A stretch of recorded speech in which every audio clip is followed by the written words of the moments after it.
Hi everybody, this is Mike and Steph from thisiscolorado.net, Season 1, Episode 7. Welcome to our podcast. Hello! Hello! Thanks for joining us. Anything new in your world, Steph? Instead of saying nothing like I normally say, I actually thought about it this time. And yes, I went to a concert since we last recorded. I went to New Mexico. How was that? It was good. It was for a family visit. Nice, 7-hour drive, I suppose. But you get to see a lot of the states, so that's pretty cool. And then I also took a CPR class.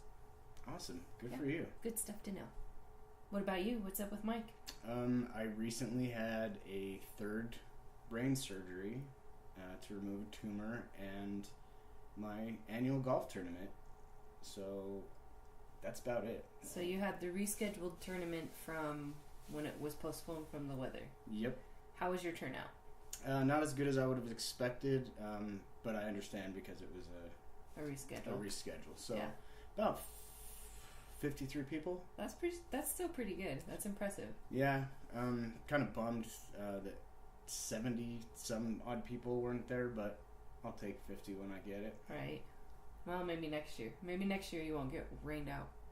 I'm gonna move it to June next year. Oh, see, there you go.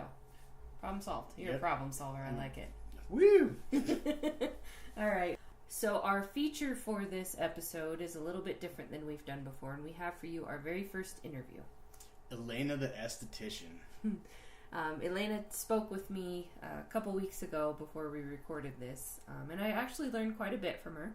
I thought we had a really good talk, and she touches on what we need to be doing differently here in Colorado in regards to our skin. So I think it's going to be helpful for a lot of people. And keeping with that theme, our news article for the day comes from a website called commercekitchen.com. Lies, damned lies, and days of sunshine. That's the title of the article. It reads, in damn near every tourist article about Denver, the tired old stat of Denver gets 300 days of sunshine gets trotted out. It is sometimes qualified with almost, but not nearly often enough. There's just one problem. It's not true. Denver has pretty nice weather and does get a good amount of sunshine, just not 300 days. Not even by a generous definition, including partly cloudy days. So how much sunshine does Denver have? According to this source, 245 and clear and partly cloudy days. Only 115 official clear days. That doesn't sound like 300 days of sunshine to me. And then he includes the link. This was an article by Chad Lundgren. I thought it was pretty enlightening. Yeah, it was, because you hear that 300 days. It's like in all the tourist advertising material. Yes. And when we did our research, we found out that it was them counting hours and not days. Yeah, so we went to a different source and found out that the way that they come up with that claim is they count the hours and then it kind of gets you close. And there's also not a definition of, what do they call it, days of sunshine. So because those are undefined terms, I guess they can get away with it. But it sounds pretty cheap to me. Yeah, it's... why you gotta be lying? It's stupid.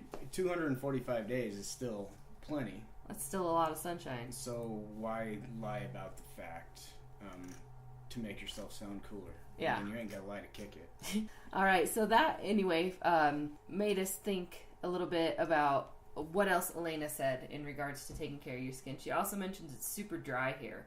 So we looked up the average annual precipitation for Colorado, and it's 17 inches.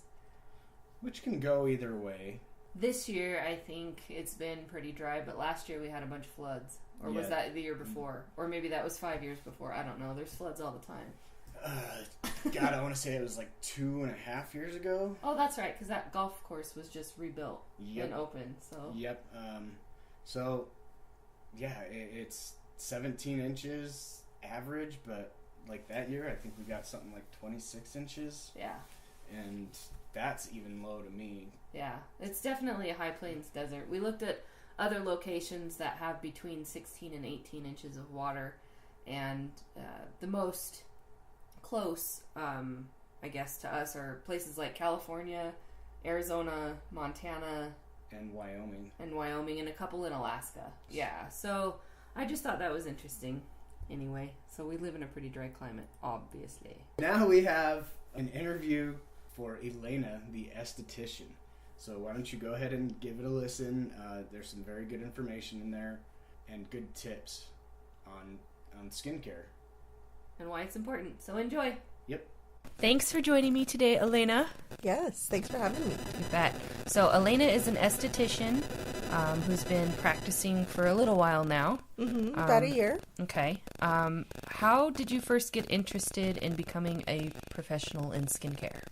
You know, I think at first I started because I wanted to go on the route to be a professional makeup artist. Okay. That was my goal and how I wanted to learn more about skin and what I wanted to sort of focus on. Okay. So I went into the program with that mindset, but after doing the program, I realized I enjoyed everything about skincare. Everything we learned, from facials to waxing to tinting to chemical peel and all of it, including makeup. Okay. So makeup is just now a component of being a professional skincare. Absolutely. Okay, gotcha. Okay. So are you a native or a transplant? I am a native. You are a native? Yes. Oh, cool. Okay. I've been here forever. So you have some 30-ish years of experience? That's right. Okay, cool. That's right. Yeah, we started off living in, well, from what I remember, I guess we used to live in a really rough part of Denver for a while, really slummy, but I don't really remember it. I remember from when we moved to Arvada. Okay. And from then I've lived like Arvada, Westminster, kind of that area my whole life. Okay. So you're familiar with like the northwestern metro burbs? Yes. Okay. Got it. Cool. Let's see. What are both the short-term and long-term benefits of regular professional skincare? I guess the short-term benefits are just seeing results. You know, we only get one skin, so we really have to learn how to take care of it. I don't really think enough emphasis is put on it. I feel like we have a lot of emphasis just from childhood put on good dental care and good health care, good diet, you know, that type of thing. But nobody really educates anybody about skincare. And so I think the short-term benefits are just seeing results, seeing, you know, not getting burned by the sun, seeing that you don't prematurely age, that kind of thing. But longer term, I really think that, you know, your skin can hold up a whole lot better than we generally see.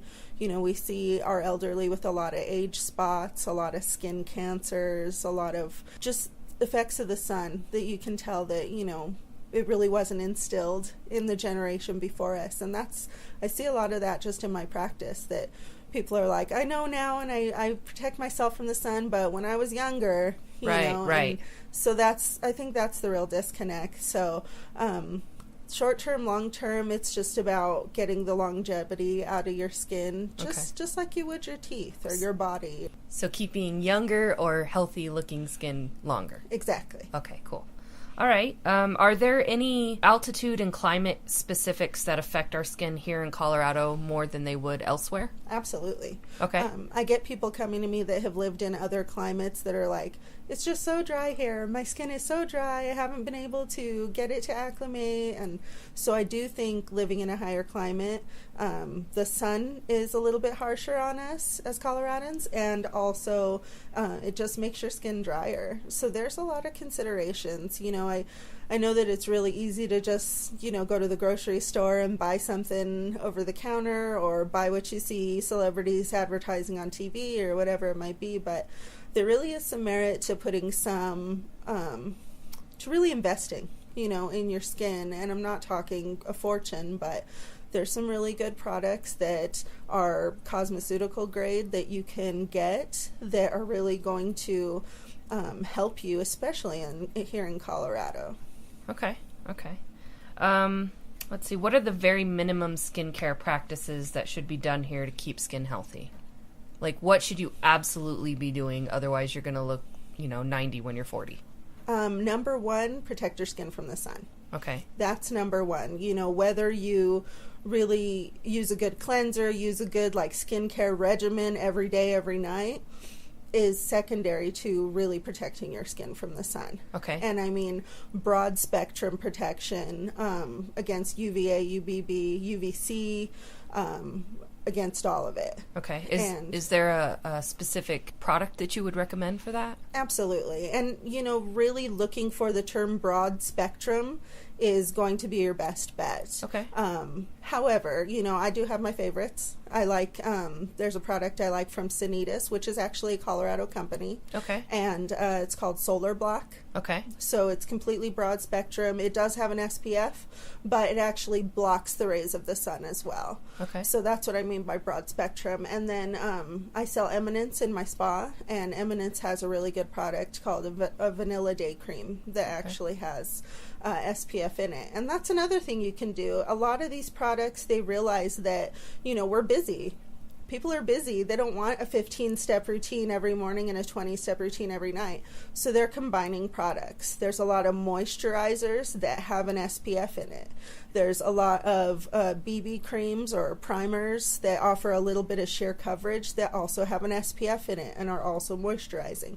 So, I mean, there's a lot of things that you can do without, you know, oh, I don't have time for that kind of thing. I don't have time to protect my skin. I don't have time to take care of my skin. Right. There's really no excuse for it because the skincare companies are so in tune with it and so behind it, knowing that everybody needs to protect their skin. Let's do something that anyone can do. So they really are providing a good service with the products they have. Mm-hmm. Okay. What are some early signs of damage or more serious skin issues that you've seen or we can be aware of? Right away, moles pop into my head.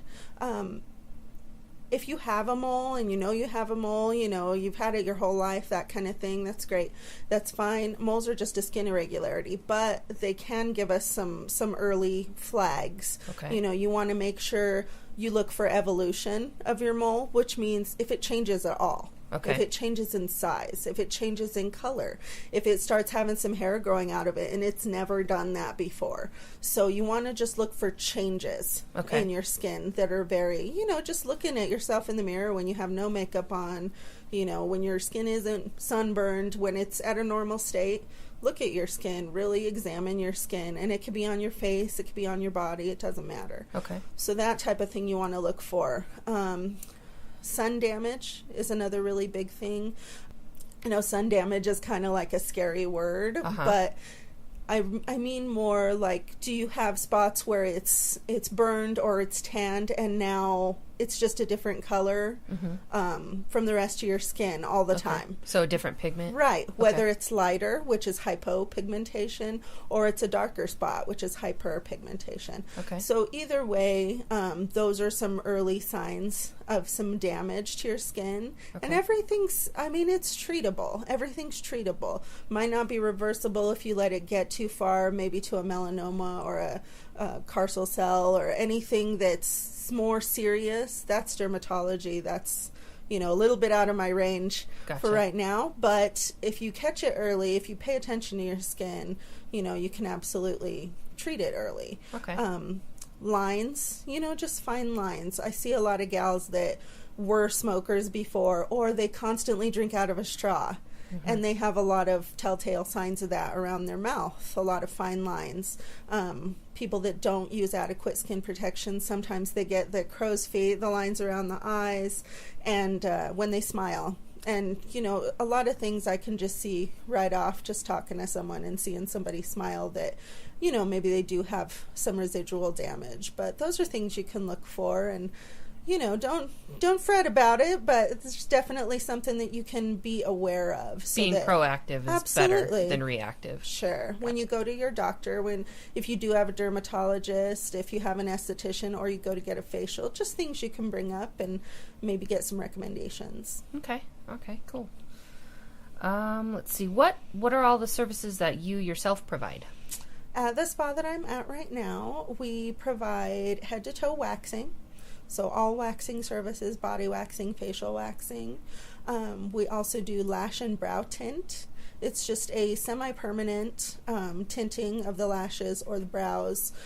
Just to, right now brows are big and lashes are big. So if you've got light ones, if you've got some white ones peeking out and you just want a more uniform look, that can help. We do airbrush tan. Okay. Which I'm a big fan of because I think it really does help with skincare because people are starting to realize the damaging effects that tanning booths, which were big, they were really big. Yeah, I used to do one years and years ago. See, a lot of people in the 90s, early 2000s were really into tanning beds and tanning booths and speed tanning or just tanning outside.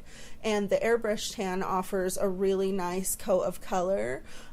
So you do have that color for a special event, or if you're going to wear a backless dress, or for prom, or going on a cruise and you feel like, oh, I haven't gotten any sun, I'm really not the color I want to be out there in a bathing suit, you can get an airbrush tan.